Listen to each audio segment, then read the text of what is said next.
When Keanu Reeves steps onto the brightly lit set of Real Talk with Daniel Foster, the audience expects another heartfelt and humble conversation. But Daniel isn't here for admiration, he's here for controversy. With a smirk, he shuffles his cue cards, ready to corner Keanu with a loaded question designed to stir outrage. The cameras roll, the tension thickens, and the moment arrives. But what Daniel doesn't realize is that, in just minutes, his carefully planned ambush will backfire spectacularly. Keanu's response won't just silence the studio, it will shatter everything Daniel thought he knew. Before we continue this story, let us know where you're watching from. And if you enjoy stories like this, subscribe to the channel, because tomorrow, we have another special story for you. Los Angeles buzzed with the usual energy of a city that never slowed down. The sun hung low, casting a golden hue over the skyline as Keanu Reeves walked into his home, rolling up the sleeves of his black shirt. He had just wrapped up a quiet afternoon, an uncommon luxury in his life, but the moment his phone vibrated on the kitchen counter, he sensed something unusual. Picking it up, he noticed the call was from his agent, Mark Henderson. "Mark," Keanu greeted calmly. "Keanu, we need to talk. You just got an invite to appear on Real Talk with Daniel Foster." Keanu leaned against the counter, rubbing his jaw thoughtfully. Daniel Foster, he mused. A talk show host with a reputation for pushing boundaries, cornering guests, and creating viral controversy. Interesting. Interesting. Mark retorted. This guy is a vulture. You know his style, he sets traps, gets guests to slip up, then uses it for clicks and headlines. I wouldn't trust this invitation. Keanu let a small smile tug at the corner of his lips. So you think I'd slip up? Mark sighed. That's not the point. The point is, he wants to exploit you, twist your words. It's what he does. Keanu considered the warning. He knew Mark had a valid concern. Daniel Foster's interviews were ruthless, sharp, articulate, and merciless when he smelled weakness. Celebrities had left his show humiliated, torn apart by public scrutiny after a carefully orchestrated verbal trap. But Keanu wasn't like most celebrities. I'll do it, he said. Mark groaned audibly through the phone. You're serious? Keanu nodded, though Mark couldn't see him. Yeah. There was a long pause before Mark finally said, then at least be careful. Something about this feels off. Keanu appreciated the concern, but he had already made up his mind. What Mark didn't know was that Keanu wasn't just walking into the lion's den. He was the lion. Inside a dimly lit production room, Daniel Foster stood in front of a large screen, reviewing clips from past interviews. He was surrounded by his core team, producers, writers, strategists, all engaged in an intense discussion. This is it, Daniel said, pressing pause on a video. The image of Keanu Reeves filled the screen. The untouchable Keanu. The internet's favorite man. The perfect target. One of the producers hesitated. Target? Daniel smirked. Come on, let's be real. Every guest has a weak spot. People love Keanu, sure, but that's exactly why we need to challenge him. If we manage to get him to say something controversial, it'll be everywhere. Another team member, a young researcher, scrolled through notes. But, what's his weakness? Daniel leaned back, crossing his arms. He plays the humble, kind-hearted guy role. But everyone has contradictions. If we dig deep enough, we'll find them. A producer frowned. What if we don't? Daniel shrugged. Then we create them. Silence filled the room. Daniel tapped his fingers against his desk, excitement glinting in his eyes. This isn't just another interview. This is going to be a media storm. No one knew it yet, but he was right. Just not in the way he expected. Meanwhile, in Keanu's quiet home, he scrolled through the reactions. He wasn't surprised. He wasn't nervous. He was just waiting. Because what Daniel Foster didn't realize was that, this time, he was the one walking into a trap. Daniel Foster thinks he's about to humiliate Keanu. But he doesn't realize, he's walking straight into his own downfall. The streets of Los Angeles were alive with their usual chaos, honking cars, the chatter of pedestrians, the distant hum of the city's energy. But inside Keanu Reeves's car, there was only silence. As his black vehicle approached the Real Talk studio, Keanu sat in the back seat, calm as ever, watching the city blur past through the tinted windows. His agent, Mark, sat beside him, fidgeting slightly, far less calm. "We can still turn around," Mark said. Keanu glanced at him with a slight smirk. "You say that as if I'm walking into a battlefield." Mark scoffed, rubbing his temple. "You might as well be. Daniel Foster doesn't just interview people, Keanu, he attacks. He sets them up, cuts them off, twists their words, and the second you slip, boom. He's got his viral moment." Keanu's smirk didn't fade. "So, you don't trust me to handle it?" Mark let out a frustrated sigh. "I trust you. But I don't trust him. He's playing dirty." Keanu leaned back in his seat. "Then let's see how he handles someone who doesn't play his game." The car rolled to a stop in front of the studio entrance. Flashes from paparazzi cameras exploded like lightning as Keanu stepped out. Reporters, desperate for a sound bite, shouted from behind barriers. "Keanu. Any thoughts before the interview? Are you ready for Foster's questions?" Keanu offered only a small smile and continued inside. The Real Talk studio was a well-oiled machine, a maze of bustling staff, earpieces buzzing, producers pacing with clipboards. The air was thick with tension. Backstage, a group of producers huddled near the monitors, whispering among themselves. This could backfire. Daniel's been cocky before, but this is Keanu Reeves. Yeah, and they all break eventually. A final voice, quieter, uncertain, muttered, "Not him." Daniel Foster, however, had no such doubt. In his private dressing room, Daniel Foster smiled into the mirror, adjusting his tie with precise confidence. He turned to his lead producer. "Everything's ready?" "Ready. Yes. We've prepared the talking points, the live audience is hyped, and we've already seeded some questionable tweets about Keanu to stir controversy. People will be watching." Daniel nodded, pleased. "Perfect. Now, all I have to do is set the trap and let him walk right into it." The Real Talk studio was bathed in cool blue lighting.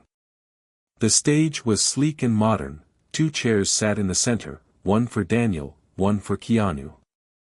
The live audience murmured with anticipation. Camera operators made their final adjustments. The director counted down. "Live in 3, 2, 1. The Real Talk intro music played, and the audience erupted in applause as Daniel Foster walked onto the stage, flashing his signature smile. "Welcome, everyone.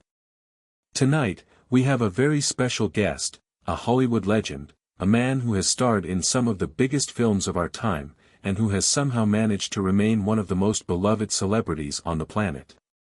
The audience cheered louder. "Ladies and gentlemen, please welcome Keanu Reeves." Another burst of applause as Keanu strode onto the stage. His movements were effortless, his expression relaxed.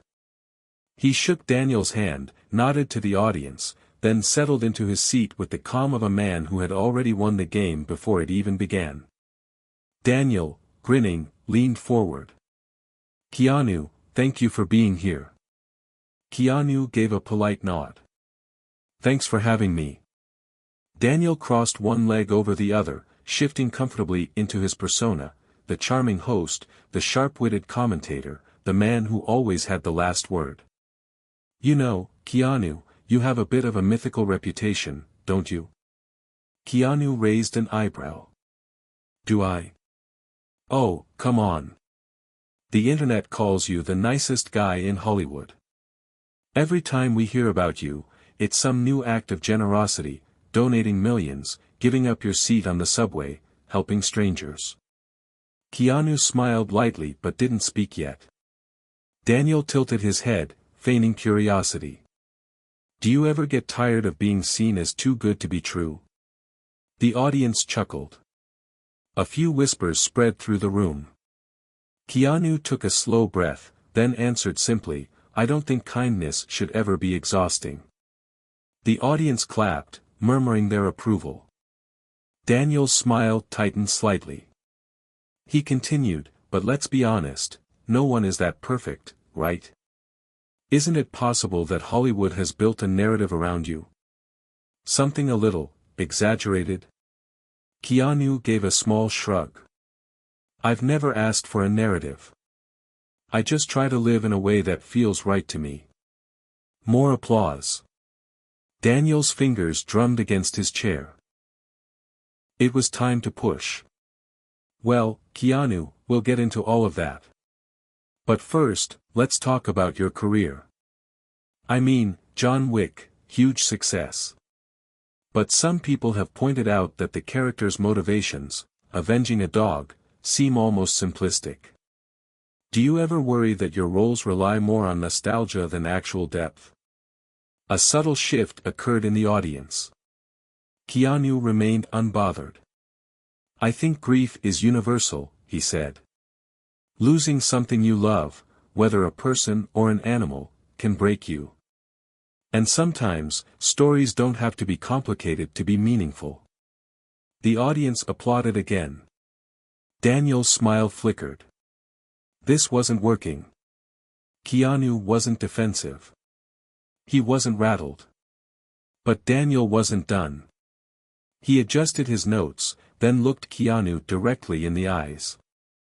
All right. Let's get into the real conversation. The audience leaned in. Keanu, you always talk about generosity, about giving back. But some critics say that your donations to hospitals and social programs are just Hollywood's version of performative activism, a way to push an agenda under the guise of charity. Silence blanketed the room. The audience stiffened. The crew behind the cameras exchanged glances. Daniel waited, expecting to see even a flicker of discomfort cross Keanu's face. But instead, Keanu smiled. Not a nervous smile. Not a defensive smile. A calm, knowing smile. And then, he simply said, kindness has no ideology. The audience broke into applause. Daniel blinked. That wasn't what he expected. Keanu leaned forward slightly, his gaze steady. Helping others isn't a political act. It's a human one. The idea that generosity needs to be categorized into left or right, liberal or conservative, it's a distraction. The world has enough division. If I can help someone, I will. No strings attached. The applause grew louder. Somewhere backstage, a producer whispered nervously, this isn't going the way Daniel planned. Daniel licked his lips, trying to regain control. He still had one last card to play. He glanced down at his notes, then back up at Keanu. Let's take a quick break, he said. Because after this, I have a question I think you'll find difficult to answer. The screen faded to black. The audience murmured.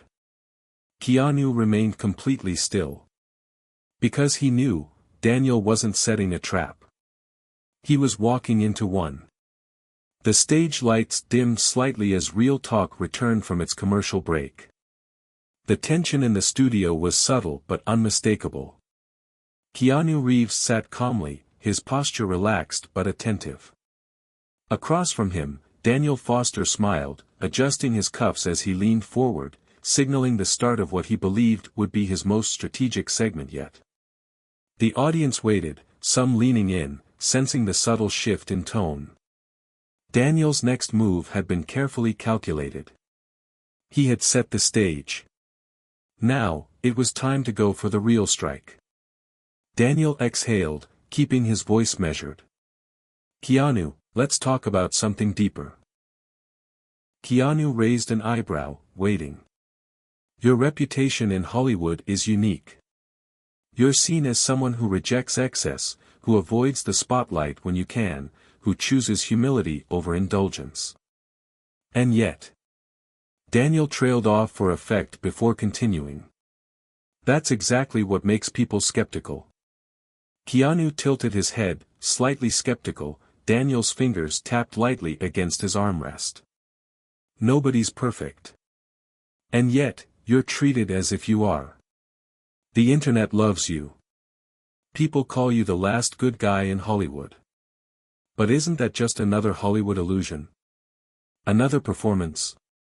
A murmur rippled through the audience. This was the first real strike. The way Daniel framed it, it wasn't an outright attack, it was a question. One that planted doubt. One that forced Keanu to respond without directly accusing him of anything. Keanu, however, didn't flinch. He simply offered a thoughtful nod before replying. Authenticity isn't something you prove. It's something you live. Daniel's smirk wavered slightly. Keanu continued, the way people see me isn't in my control. But I've never tried to be perfect. I've only tried to be decent.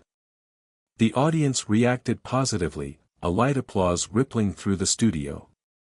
Daniel shifted subtly, tightening his grip on his notes.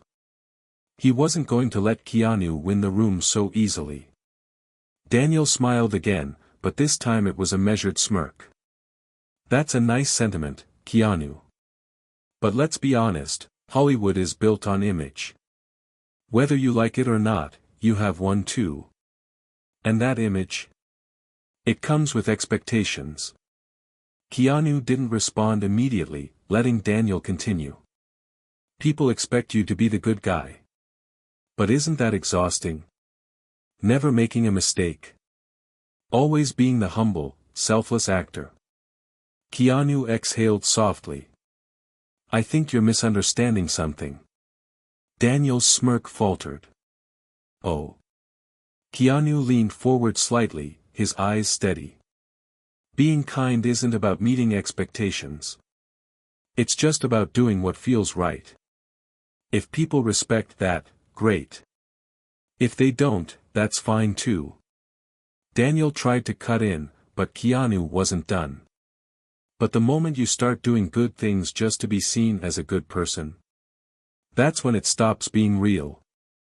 The audience reacted instantly, a mix of nods and light applause spread through the room. Daniel felt it. The control of the narrative was slipping. Just slightly. He needed to push further. Daniel smiled again, but this time, there was a hint of sharpness behind it. Okay, Keanu. Let's talk about something specific. Keanu waited. You're known for donating large amounts of money, hospitals, education programs, charities. But some critics argue that charity isn't always the answer. That giving people money doesn't solve deeper systemic problems. Keanu's expression didn't change, but the room's energy shifted. Daniel pressed on. Isn't it fair to say that your donations, while generous, are more of a temporary fix?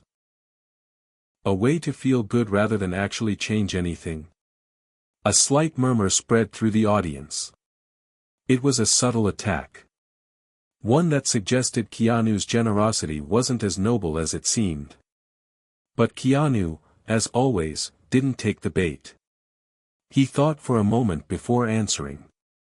Helping someone in need doesn't mean you've fixed the entire system. Daniel blinked, caught off guard by how simple, yet effective, the response was. Keanu continued. I don't donate to change the world overnight. I donate because someone, somewhere, needs help today. The audience broke into applause. Daniel quickly interjected before it could grow stronger. But don't you think true empowerment is about teaching people to be self-sufficient? Not just handing out money. Keanu gave a small smile. You assume those two things are separate. Daniel hesitated. Keanu leaned back slightly. People think of help as a transaction. Like giving takes something away. But real generosity doesn't work that way. It's not about control or power. It's about giving, without expecting something back. The applause was louder this time. Even the audience could feel it now. Keanu wasn't falling into any of Daniel's traps. And Daniel knew it. Daniel glanced at the clock. They were running out of time. And Keanu had not stumbled once. Which meant it was time for the hardest question of the night. Daniel's tone softened, becoming almost sympathetic. Keanu, he said, his voice lowering. You've experienced more tragedy than most people ever will. The audience stilled. Your father left when you were young. You lost your best friend. Your daughter. Your partner. You've been through pain that no one should have to endure. From backstage, Mark tensed. Daniel continued, his voice laced with subtle manipulation. And yet here you are. Still giving. Still helping. But tell me. A beat. Does it ever feel fake? A heavy silence settled over the studio. Keanu's expression didn't waver. Daniel leaned in. Isn't it exhausting, to pretend like you're okay all the time? The trap was set. The expectation was clear. Daniel wanted Keanu to crack. To admit weakness. To break the illusion of the unshakable good guy. But instead, Keanu smiled softly. Not in amusement. But in understanding. And then he answered, simply and honestly. Pain doesn't take away kindness. His voice remained calm, but his words carried weight. If anything, it makes it more necessary. The audience froze. Daniel, for the first time, didn't know what to say. Keanu continued. Loss doesn't make you stop caring. It reminds you why you should. The entire room was silent. Then, a wave of applause erupted. Daniel sat back, speechless. He had tried to expose Keanu. To question his authenticity. To break him. But instead, Keanu had done what no guest before him had managed. He had taken every attack. Every loaded question. Every hidden insult. And turned them into moments of clarity. And Daniel? He had lost control of the entire interview. As the cameras zoomed in on his face, it became clear. Daniel Foster was no longer the one in charge. And Keanu Reeves? He had just begun. But Daniel still had one last trick up his sleeve. And it might just be the move that ends his career forever. The Real Talk studio was heavy with tension. Daniel Foster sat across from Keanu Reeves, gripping his cue cards tighter than before. He had tried to crack Keanu. Trap him. Push him. Unravel him. But every time he made a move, Keanu walked right through it. And now, Daniel was about to make his final move. One that might change everything. Daniel sat frozen, the glow of his phone screen illuminating his face in the dimmed studio. The interview had ended, but the real battle had just begun. His producer hovered beside him, watching nervously. The notifications kept rolling in, tweets, articles, videos dissecting his failure in real time. Daniel Foster thought he was the smartest man in the room. Keanu proved he wasn't. Keanu didn't win because he fought back. He won because he didn't have to. Daniel's fingers tightened around the phone. He had spent years perfecting his craft, refining the art of pushing, of exposing, of breaking his guests down piece by piece. And tonight was supposed to be no different. Except it was. Because Keanu Reeves hadn't played the game. And now, Daniel Foster was the one left exposed. His producer cleared his throat. "Daniel, we need to." "I know," Daniel snapped, shoving the phone into his pocket. He forced himself to stand, to straighten his suit, to act like this was just another night, just another interview. But the weight in his stomach told him otherwise. Because the world had already decided. And Daniel Foster had lost. The morning after. Daniel barely slept. When he finally dragged himself out of bed, it was worse than he expected. His face was everywhere. Headlines, articles, reaction videos. CNN, Keanu's grace versus Foster's fall, a masterclass in composure.